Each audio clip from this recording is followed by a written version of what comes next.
What's up? How you doing? Here we are. Beautiful day today. Beautiful day. It's 85 right now and 35% humidity. Very nice out. Very nice. I don't mind the heat. I mind the moisture in the atmosphere. That drags you down. It wears you out. So today I did a little hiking. Nothing crazy, but just went out to see some beautiful scenery. And now I'm back. It's the evening hours. We're winding down. Another day evaporated. Another day evaporated. So that's all we have. We have small bursts of life for 16 hours, and then we hibernate for 8. Some of us. I don't. I wish I could go for 8. That would be perfect. Go to sleep. My time when I was younger was go to sleep a little before 11 and get up at 7.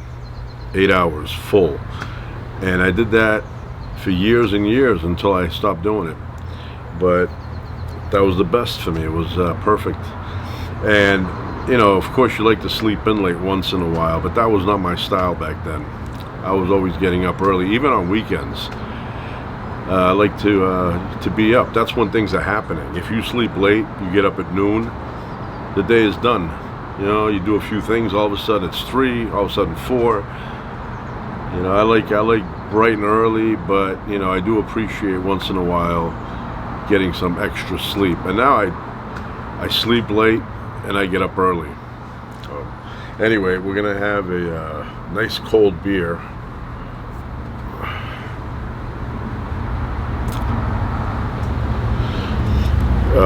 Weltenberger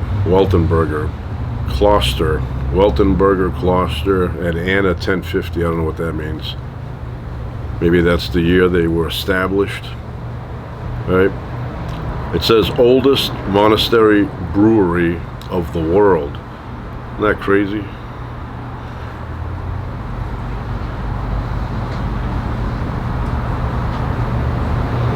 So very simple. Water, malted barley, hops, and that's it. Product of Germany. This is a German beer. Nice and cold. So we're going to give it a try.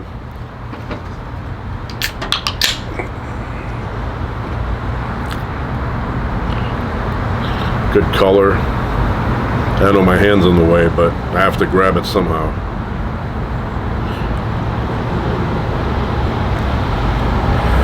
Look at that.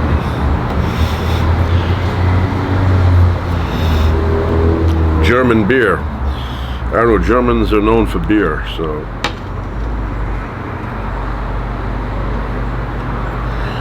A Marzen beer, I don't know what that means, Marzen.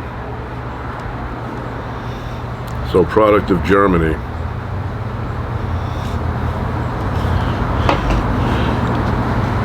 And I'm thirsty. Always drink in moderation. Do not drink and drive, especially that. That's obvious, and it's crazy if you end up doing it. Leave your car if you're not sober, and take Uber. Take Uber, take a taxi, or walk. Well, walk is dangerous too, right? If you're that lit, you end up in the highway somewhere. But yeah, just leave your car and call Uber. So cheers.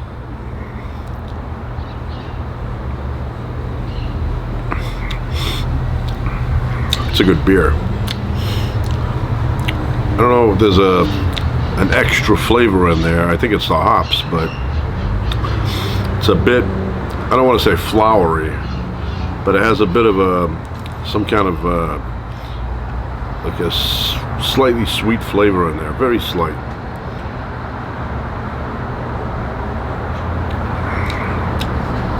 And I will say there is a touch of bitterness, which I don't mind. I don't really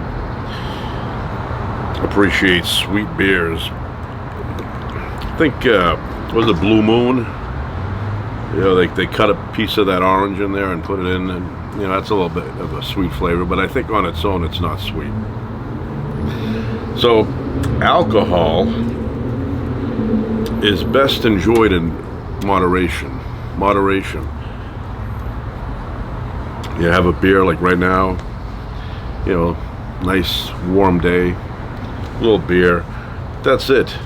You sit here with a six-pack like Mel from Mel's Diner. Remember that show, Alice? He was always saying that he would sit at home and watch sports or television and have a six-pack.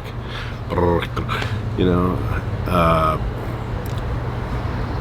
that's the point of that. Have a little bit, enjoy it,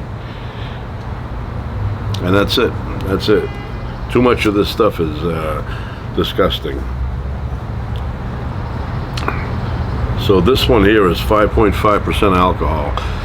It's about an average beer. It's not that much.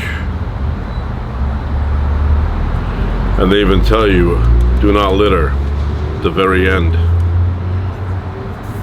So that's it. Check it out. Yeah, and if you go to Germany, now I've been to Germany, but only in the airport. But they have these big can of paint things there that they fill up with beer, like huge. And it's a lot of beer. Plus, you know, you don't want to get a beer in one of those steins. Or by the time you get to halfway point, it's warm. And I don't like warm beer.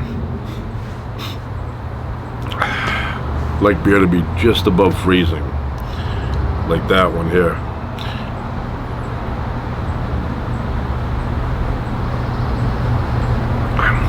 Yeah, pretty good. I think that probably goes good with steak. Nice big T-bone. So, yeah, not a cloud in the sky today. Very beautiful. So I did a little hiking today and ran into a few people. 4 people. 2 and 2. Talked to them for a bit. Talked to 2 Utes. And then 2 more people came by and I talked to them. Very nice people. So yeah, it's one of those days today, but once again I did not bring water. I have to get into the habit. See, I don't plan these things because women make plans. I don't know, I don't make plans, I just go. I'll tell you a funny story. Before I married my bride, I would you know, travel somewhere, you know, by car, and I'd get in the car on the day I thought of it and I'd go. No reservations, no planning on where to go and eat, nothing. And then I would show up in the town I wanted to go to, and then I would drive around in circles looking for vacancies at a hotel. You'd go in there and say, very sorry, we have no vacancies. And I'll be like, oh, there they go again. There was 4 of them. I'm going to switch subjects for a second. So, very green parrots are showing up in my neighborhood.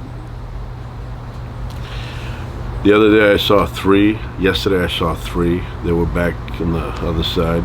And today I just saw 4. 4 parakeets or parrots, right? Very green, like Hulk. I don't know where they're coming from. I don't know if they're trained parrots to fly and somebody owns them and releases them.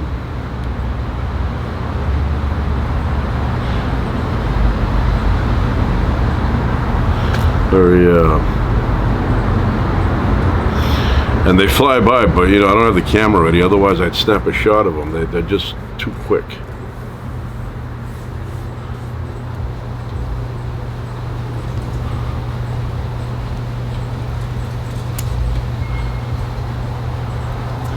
Alright, well, if they fly by, I'll grab it and take a picture real quick. But anyway, so that's how I would do it. I would travel and then make no plans at all. I mean, because I was always like last minute. I would say, okay, I want to go, and I'd pick a place, and then I would just go. No calling. I thought that was unnecessary. I thought that that's what we did if I traveled with my parents when I was a kid, you know, like a family thing. But when I did it on my own, I never thought about even like that it was necessary. I would just go. And you can't believe how much time I would waste looking for a hotel. And especially if you picked a busy time, like a holiday or something, which is usually when I would go because that's when I was off. So I remember going, one time I went to Vermont. Could not find one hotel that was vacant, nothing. So, yeah, they were all like, oh, we're very sorry, we're all booked up. And yeah, so I was like, yeah, okay, I'll go further down. Eventually you find some beat up place, but my wife though, opposite. My wife plans everything, every detail, every place we eat, every place we stay at, everything we do, everything's planned. I'm more spontaneous. I'm more like I wake up in the morning, I'm like, okay, I'm gonna go there, and I go without knowing ahead of time where I'm gonna go. I just go. But my wife is more like plan this, plan that, which I'm starting to prefer it now. It's a lot easier. It's smarter. So yeah, she's very into the planning thing. I don't plan anything. I've never planned. I always do it like spontaneously. You ask anybody who knows me, they will tell you that I'm like last second. I'll say, yeah, I feel like going to Maine, and I'll get in my car and drive. And then I don't even know what's there. I'll just pick a random town. I'll give you an example. Many years ago, I was like, I was sitting around. I was like, I got nothing to do today. I have a car. I think I'll go to Maine. So I hopped in the car and I went to Maine, and I didn't know where to go. Like specifically, I know the usual places, but I wanted to go somewhere unusual, somewhere I've never been. So I decided I was going to go to a place called Garland, Maine. Garland.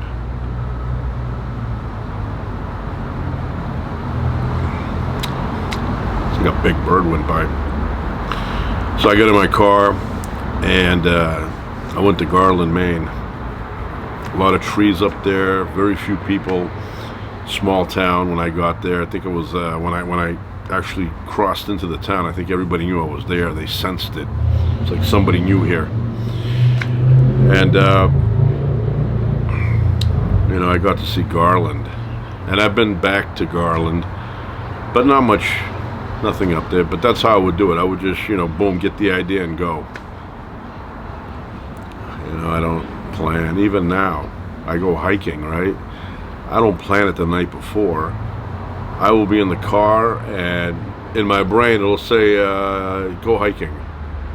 And then I'm like, all right, I'll go hiking. And I go hiking, but I don't go and buy water ahead of time, which I should.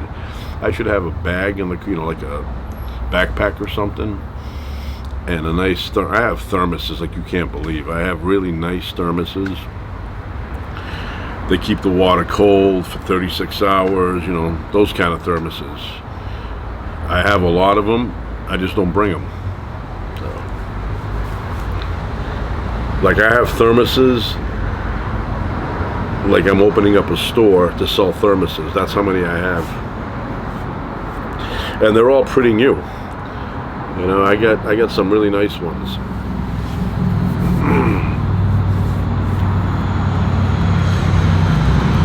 Like that's one thing, maybe I should work on, like planning things out.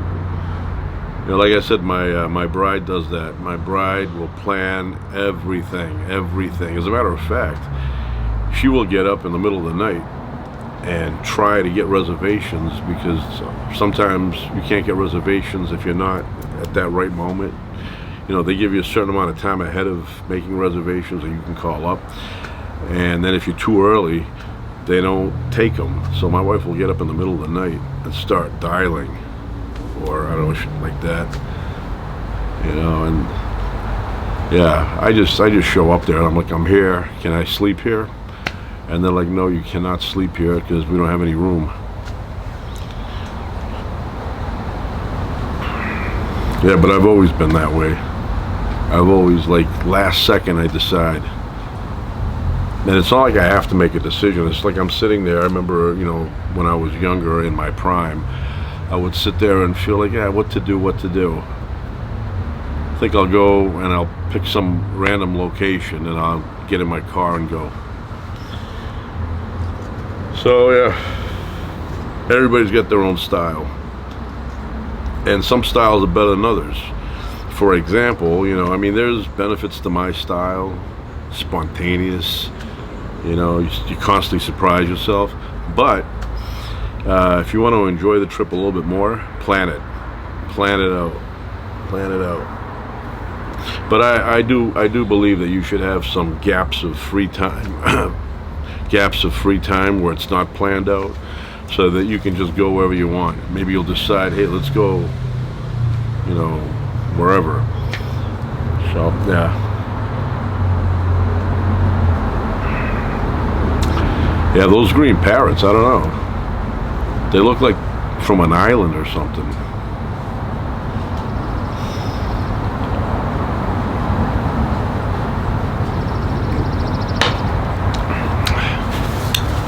I used to watch Baretta when I was a kid. Robert Blake. I tried contacting him once, a couple of years back, 3 years ago, whatever, before he died. And I said, you know, he's not too far from here. I said, I got his email. I said, I'd like to meet you. I used to watch your show when I was a kid. And, you know, stuff like that. Never responded to me. A little bit off, this guy, you know, this Robert Blake guy. Yeah, a little bit off. But when I was a kid, Baretta was a cool show. Now, I watch it now when I see, like, once in a while, you'll see an episode or whatever. Ridiculous. Acting is asinine. The stories are, like, extremely weak. But back then, you know, we thought it was cutting edge. You know, this tough guy, cop, 5'4", had a parrot, right? Freddie. Parrot would talk. And I don't know, for some reason I thought Robert Blake was, like, you know, average height, 5'10", 5'9", 5'11". But he was a, you know, tiny guy. It's like 5'4". And I don't know, he seemed like a pain in the ass. I've heard a lot of interviews, people that worked with him, and they said he was very difficult. Very difficult. Smoothed out his bride with a ridiculous plot. You know, it's like, I want to tell him it wasn't obvious that you were involved. Set everything up in a certain way that he wouldn't be at the car while his buddy went and did what he did.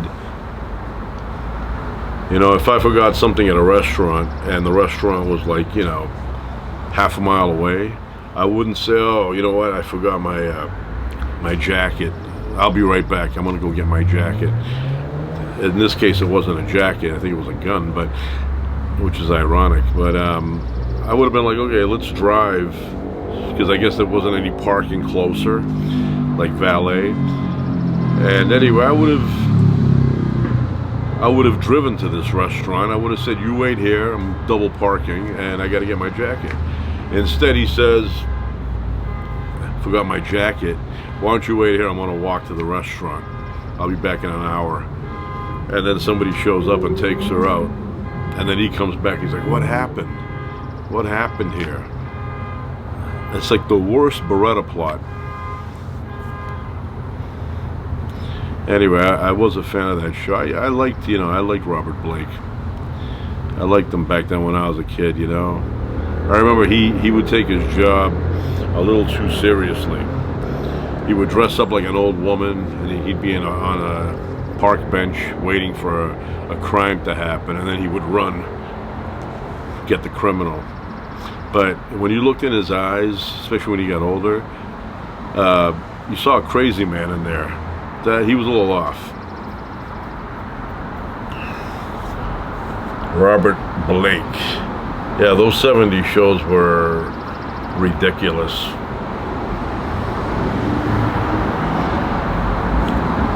I liked, everybody knows, I liked The $6 Million Man. What a good show that was.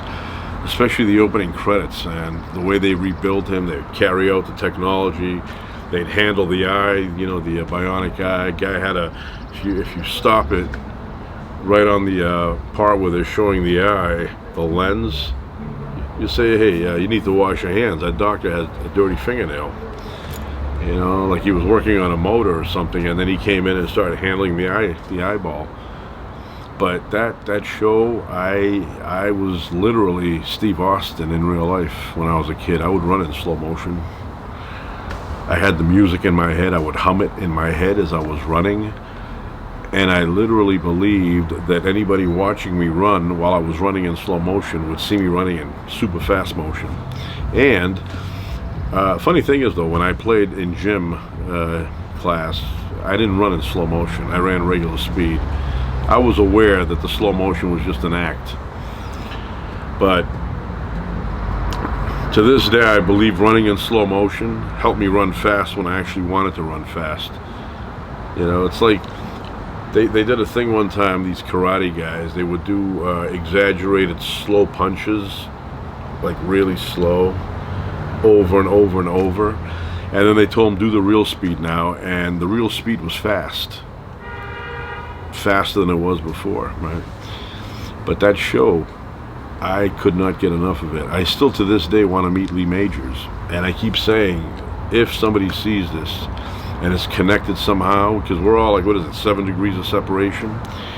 Yeah, if you know somebody who knows somebody who knows somebody on and on that knows Lee Majors, tell them I just want like 10 minutes. I want to say, you know, what a huge influence he was on my childhood, and thank him for the entertainment. Love that show. You know, I felt like I was bionic a little bit. I remember my father was putting up a chain-linked fence around the property. This is when the show was like really popular. And there were pieces that he would cut laying on the grass all over the property there as he was doing the, you know, fence installation. And I tucked my shirt. It was a weekend, I remember. I tucked my shirt in my pants, and then I took all these you know, metal pieces, and I put them inside, and I ran around all day. And then at the end of the day, I took my shirt out and I didn't find the metal, and I literally, like, I'm talking about I was little, but I literally thought maybe it absorbed into my body and now I really was bionic. And then I go, no, logically speaking, they fell out somewhere. But I was so into that show.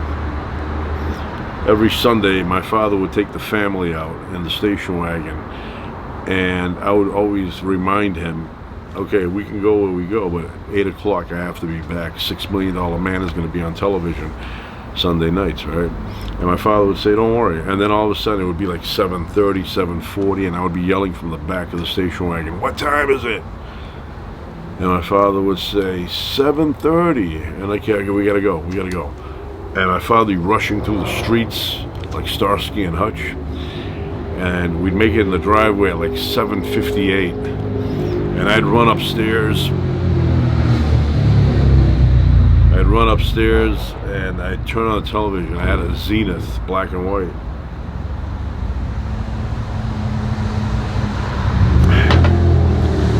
Had a Zenith black and white, and it would take about a minute to heat up. And then you'd see the screen, like the, you know, Big Bang. It would expand, and you'd see the opening credits.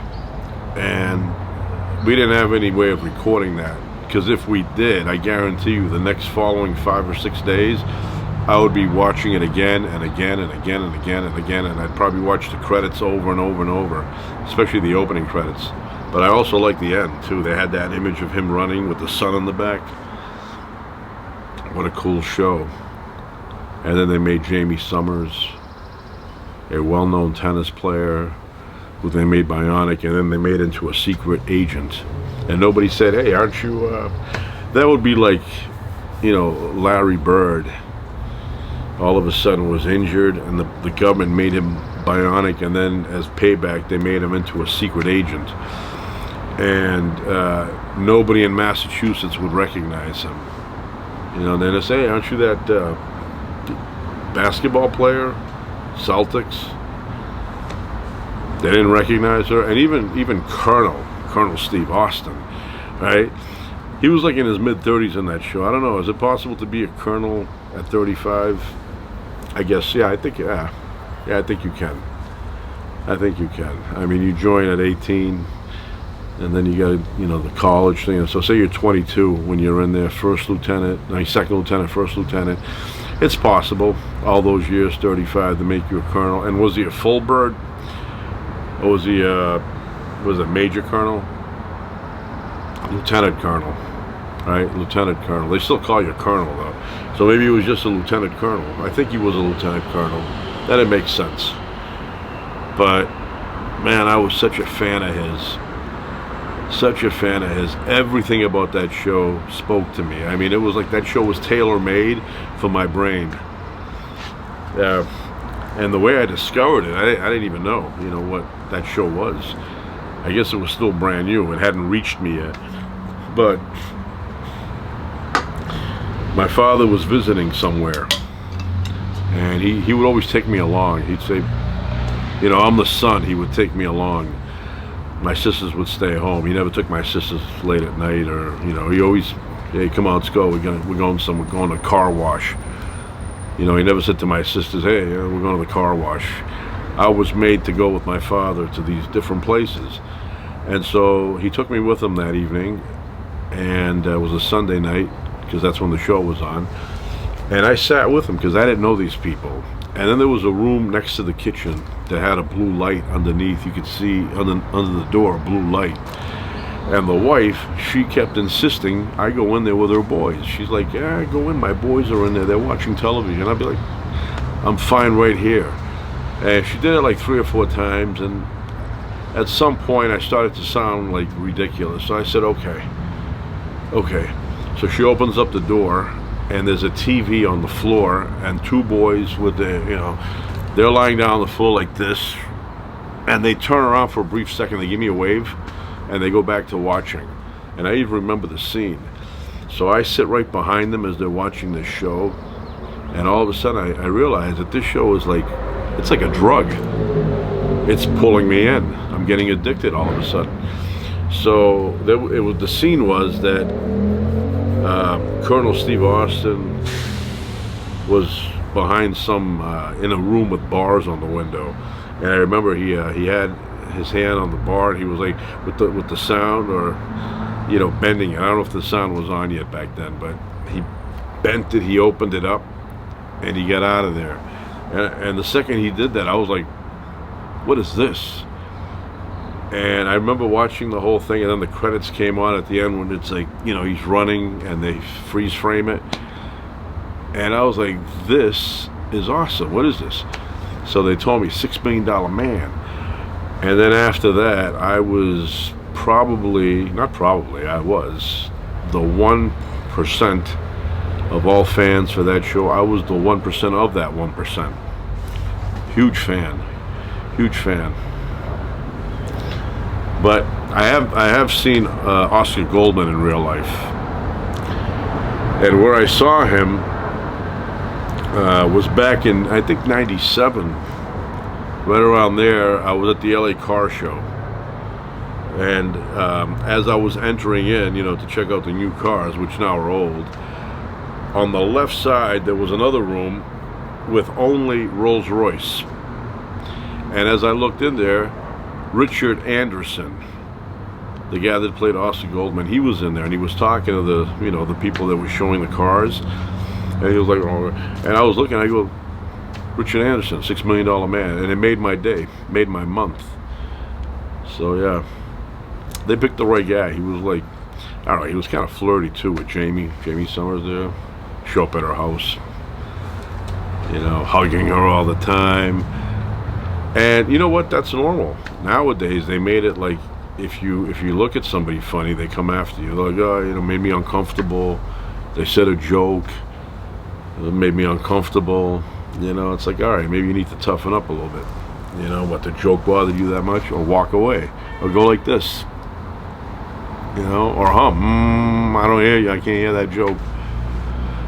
So yeah, back then it was like, Oscar Goldman would give hugs to Jamie. Wouldn't do it now. I bet you if the show was on now, Oscar Goldman would not be hugging Jamie Summers. And the other thing, I remember Oscar Goldman was big on pal. Where I come from, if you say something like, hey pal, you don't mean that in a kind way. You know, the word pal was always used to kind of like, you know, it was almost like a put down. Hey pal, what are you doing, pal? Pal. It's funny how they would use the word pal in a negative way. Pal. But they always called each other pal. Hey pal. Pal. That's my pal. My pal. Pen pal. Pen pal, sorry. Speaking of pens, segue. So everybody knows me that I'm a huge fan of what? Parker pens. Parker pens. 80% of everything I ever wrote in my life, 80% of it was written by a Parker. Now, I have usual Parker that, you know, back then I would use. Let me see if I have it in my pocket. Yeah, I do. Matter of fact, I have 2 of them. So that's a Parker. See that? Parker. And this one is also a Parker.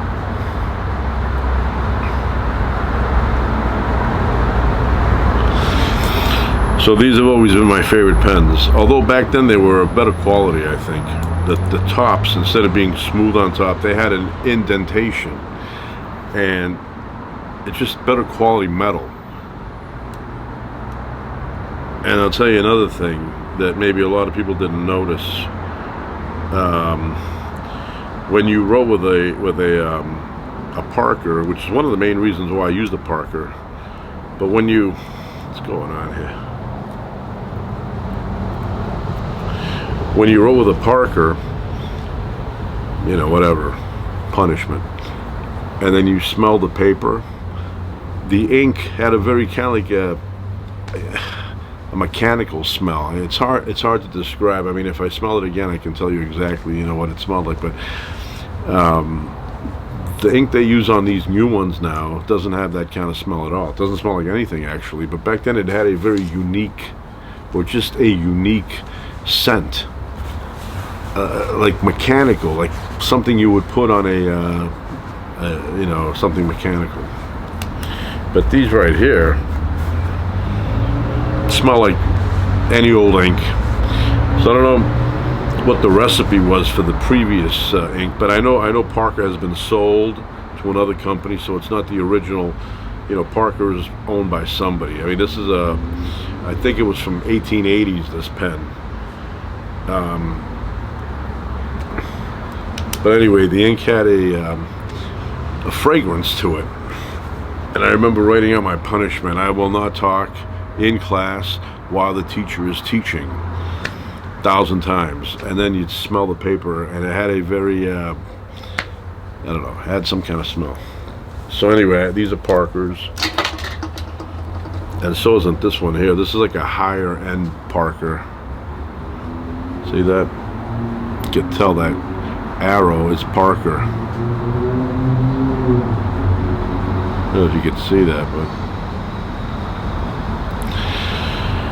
and how you could tell, look at that. See that? How the thickness of that? Parker. I love Parker pens. I don't know if you can see that, but actually says Parker there, if you can see it. So that's my go-to pen. In kindergarten number 2, I had a teacher, Miss Murray. She died in, oh, you know, a long time ago, but she died. She was old back then, and she had an orange pen with a cap, and I think Schaefer was the name of the company. So this is what happened.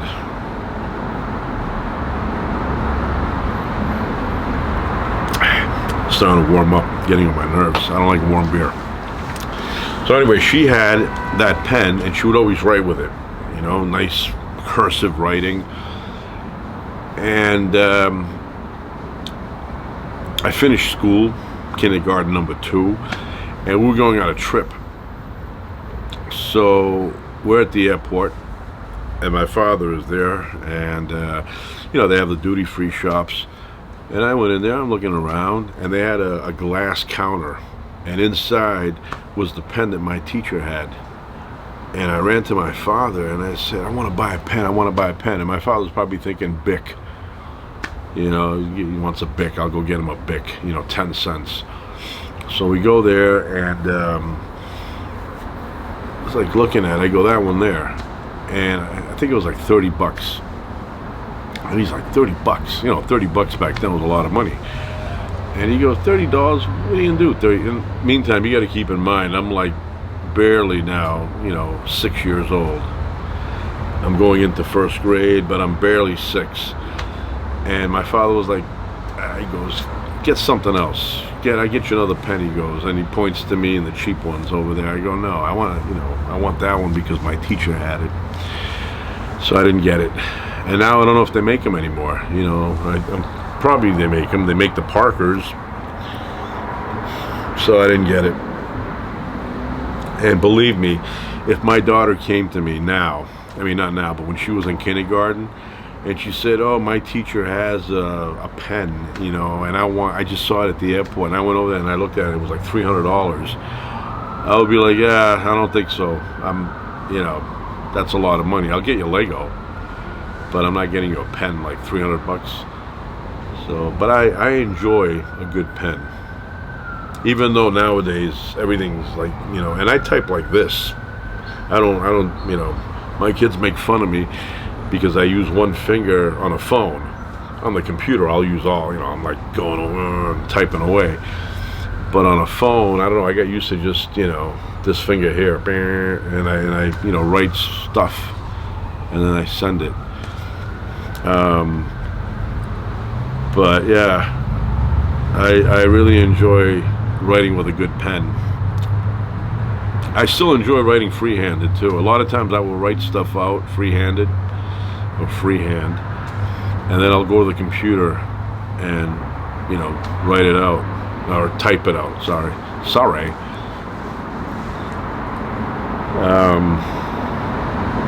Yeah, I enjoy the feel of a nice pen, the smoothness of the ballpoint. One thing, I always it's a funny thing. I used to get a fountain pen. When I was like 5th grade, I started buying fountain pens. Not because I enjoyed writing with a fountain pen. I always found them a little bit difficult to write with. They would grip funny on the paper. But I used to enjoy leaking the ink. But I used to do something that was very annoying. So I would take the, like say this was a fountain pen, and somebody was like 10 feet from me, I would do that, right?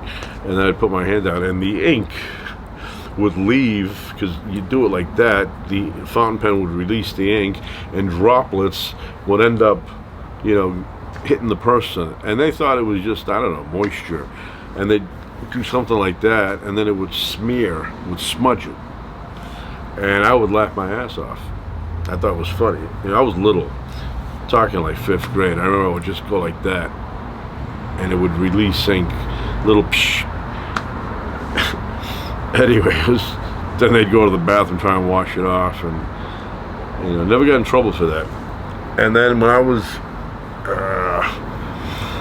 was in the 2nd grade, spitballs was a big thing.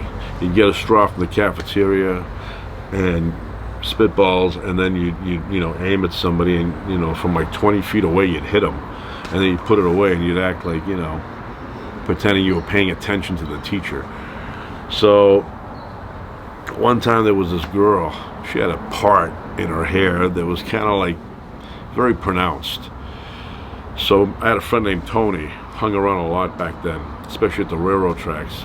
So me and Tony were making spitballs and lining them up in her part without her noticing. So we had like 8 or 9 of them, right, parted, lined up, as if she was playing skee-ball with them. And she never noticed. And then some doofus girl over there, she goes, oh, you got spitballs, and then she knocked them off and got upset. I'm like, you had to talk, really? So anyway, I remember her. She didn't notice. We kept putting them on there, and you know, she was talking to the teacher.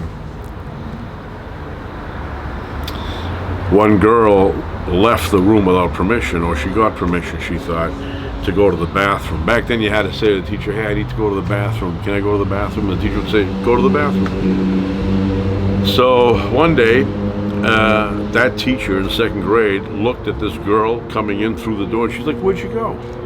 And she's like, oh, I went to the bathroom. She's like, you're supposed to ask me first. And the girl said, well, I did ask you. And the teacher said, oh, I must have been talking to somebody else. I must have said something like yes to someone else. When you were asking me, I wasn't paying attention. And I said yes to someone else's question, and you thought, and I go, yeah, that's what happened. So I get into the 3rd grade, and I go, you know what? I'm going to try that. So I'm in 3rd grade, and I leave without asking. I go down, had to go down these stairs. I went to the bathroom all the way down to the basement. I took the far bathroom thing, you know. Did my thing, came back 10 minutes later. Teacher sees me coming in. She's like, where'd you go? I'm like, oh, I went to the bathroom. She's like, you're supposed to ask me first. I go, I did ask you. You said yes. She's like, no, you never asked me. I never said yes. I want to tell her, don't you know that maybe you were talking to someone else? You said yes to them, and then I thought you were saying yes to me. You don't know that? But no. I go, why did it work for that girl last year with the other teacher? It didn't work for me. Even now I think about it, and really, you know, like, she didn't give me the benefit of the doubt. Of course, it wasn't true. I never asked her. But I don't think that girl asked her either. But that girl got the benefit of the doubt. She's like, oh, she said, you asked at the moment I was saying yes to someone else. And I go, yeah, okay, how gullible are you? That's what happened? You really think? You see what's going on here.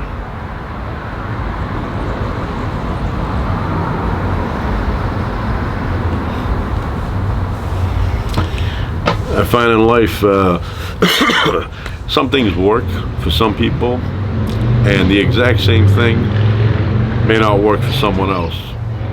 You know, probably said this sweet girl, there's no way she's making it up.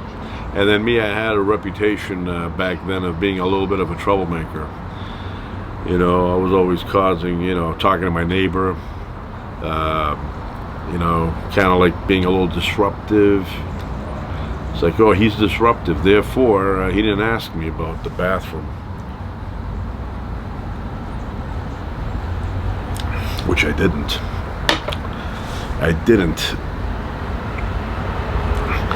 But I have found out that being honest, much better. I mean, yeah, you can joke around. I joke around. I can say something, you know, like as a joke. I don't expect you to believe it. I expect you to understand that it's a joke. But honesty, when it comes to things like that, is better. You know, because lying, you get caught up. And it to you, maybe you think you're clever when you lie, but what happens is the other person sniffs it out. And like right now, me, I can tell immediately when somebody's feeding me the dog. I can tell they're lying.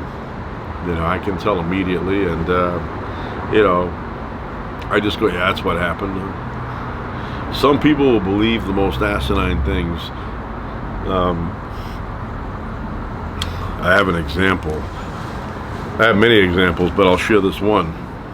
So a friend of mine, he says to me, what kind of work you do now? I said, you know, I have a job. I go down into the Earth's crust. There's a place that, you know, I go down through a tunnel, and I go and I check up on all the tectonic plates in our area, and if I see something is a little bit, you know, loose, I have these railroad tracks that I will put from one side to the other, and then with spikes I will nail them in to prevent the tectonic plates from sliding and creating earthquakes. I do that, like, you know, every day. I said to him, and he's like, oh, he goes, at least you have an interesting job. He said to me, my job sucks. Now I thought, you know, it's pretty obvious that I'm making a joke. You know, who goes down into the Earth's crust and nails railroad tracks from one side of the tectonic plates to the other to secure them? Who does that? Nobody, right? To this day, my friend still thinks that that's what's going on. So, I mean, you pay a price for gullibility. But I have many examples like that where you're kidding around, and not only that, it's obvious you're kidding around. It's not even close. And you get people to go, oh, okay, yeah, that's interesting, and you think, okay, they're understanding it's a joke, right? No, they don't understand it's a joke. It's a joke. They think it's real. Anyway, I'm going to go inside and talk to my bride, find out what's going. Oh, almost dropped it. I don't want to get scratches on this. It takes down the value. So I'm going to go find out from my bride what's for dinner tonight, because I think we're ordering. We're not really eating here from homemade food tonight. We're getting a restaurant to cook for us. I think about a lot, takeout food. These little bugs, I don't know where they came from. They're getting on my nerves. They get in my eyes. So, takeout food, right? Think about this situation.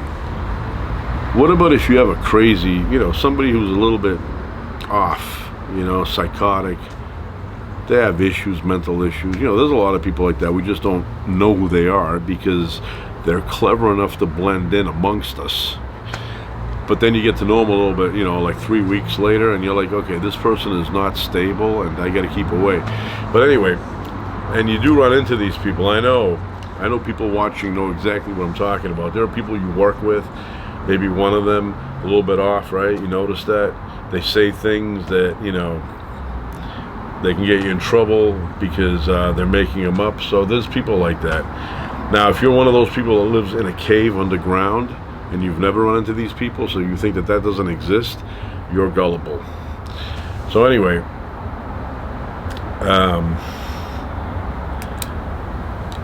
one second. What that noise was.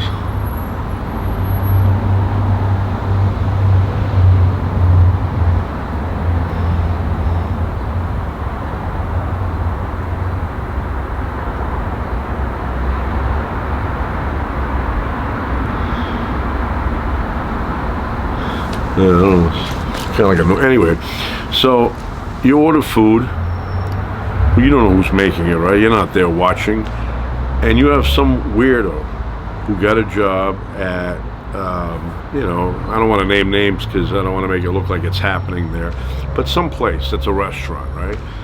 And this weirdo gets a thrill out of, people dropping dead. So they work at a restaurant where they're making food for takeout. And they add a little bit of fentanyl. You won't even notice it, Crush it up, powder form, mix it in with your spaghetti. Get a little tongue-tied there. You mix it in with the spaghetti, or, you buy a steak, they mix it in with the steak sauce, and then they deliver it to you. Now, fentanyl, a little bit, tiny bit of it can kill you easily. Now, you got a weirdo working at these places. Who's going to know who did that? Who's going to know what it was? They may think you're the one doing it. You're the one that did it at your house. How would they know it was in the food ahead of time, all right? I always think of that when you go somewhere and you order food or, anything. Go to the movie theater and some weirdo went into the butter section, that it's not even real butter. But they went in there and they crushed 4 or 5 tablets of fentanyl, and they sprinkled them in there, and then here you go, pouring butter into your popcorn and start eating it. And then all of a sudden the movie starts becoming blurry, and you start fading out, and nobody knows what's going on, so you're gone, right? So I always think of that. I always think of, how do you know that they didn't hire some wacko to make your food? And then you get the food laced with fentanyl. It's not like fentanyl has an odor.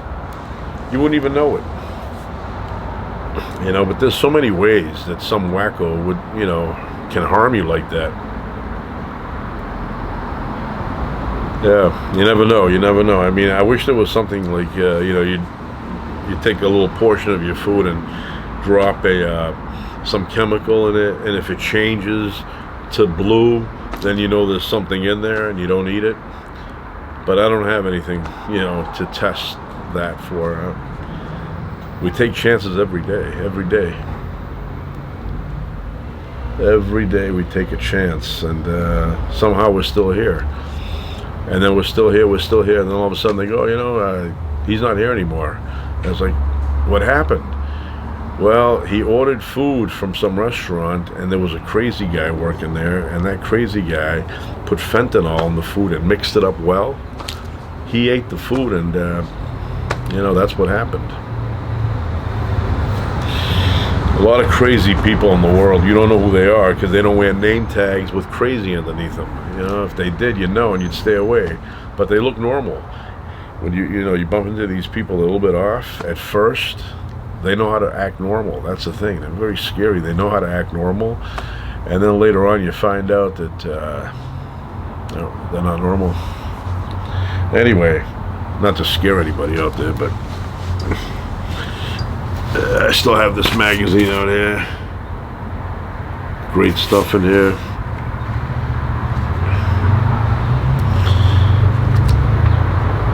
I love the Jeeps though. I like this place here. This place puts lights on your vehicle where there's no lights. I don't know if you can see that.